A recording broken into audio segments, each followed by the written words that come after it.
Alright guys, so I've been using the Android P beta for a week already on my Essential phone, and I do have some pretty mixed feelings about it. It is really good and smooth, but there are some bugs here and there. Of course, it's a beta, we're gonna expect that. But we're gonna go over all the pros and cons of this beta to see if you should get it right now or not. So let's go ahead with the basic things for the UI changes. Of course, you're gonna see this little pill for the home button. Let's say you go into an app and it has a back button right there. You press on it to go home, obviously. You can hold on it to launch Google Assistant. Or you could swipe up halfway to get into your recent apps. Let's say if I open this up on essential.com, I could swipe up halfway to get into another app. Or the one feature I do like about this is if you slide it over, quickly get into the last app. I thought that's really cool. Just slide on over. So that's one cool thing. Again, for the Essential phone, and I'm guessing for the other phones, this is not a permanent feature. If you press and hold on the home screen, go into the home settings, you'll see enable swipe up interaction on navbar. If you turn that off, you get your navbar keys back. But if you press on your recents button, you still get this like scroll over to your other apps. But I like the pill. I find them more useful. Other things like the volume slider is right here. Now you press and tap to go through the different modes. That's pretty cool. Let's just go over to, you can see how it's all colorful now. I find it pretty cool. One thing I did show you guys how to do is how to get the full notch support for your games and videos, even on YouTube. That feature is not in this update.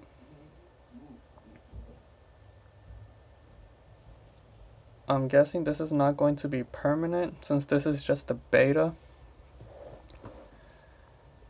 Essential did say they're working harder for immersive mode on their phones and their apps. So I'm guessing for the official Android P release, they're going to put that option back in. If you go into developer options, you don't see Essential notch settings anymore.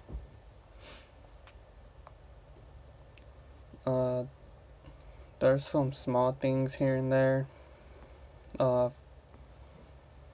some issues, if I open up Snapchat and sometimes Facebook, it crashes within a few seconds. That's not a big deal. The only workaround I found for that was just clearing the data, and it'll work fine. One big issue I have is I cannot receive phone calls most of the time. They don't come through, and if I try to text, half the time they won't send. I don't know if this is just for the Essential phone or for all the other testers and devices that are using it. But this is a pretty big issue. Again, I know this is not for general use, for a daily driver use. This is for developers to find those bugs and fix the stuff within their apps and the settings. But I expect them to work on that right away if there is going to be another beta to come to the public. But other than that, there's really nothing wrong with it. One small issue I did find on Android 8.1.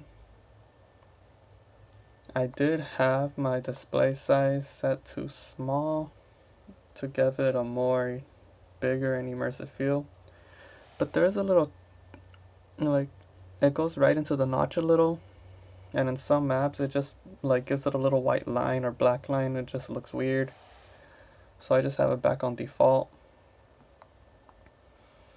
There's nothing else different right now. You still have the Google feed right here.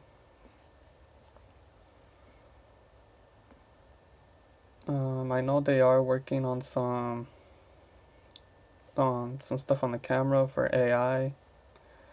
Like if you point at a certain object, it'll change the colors and saturations to make it look better. I haven't really noticed anything else. Let me show you what I was talking about.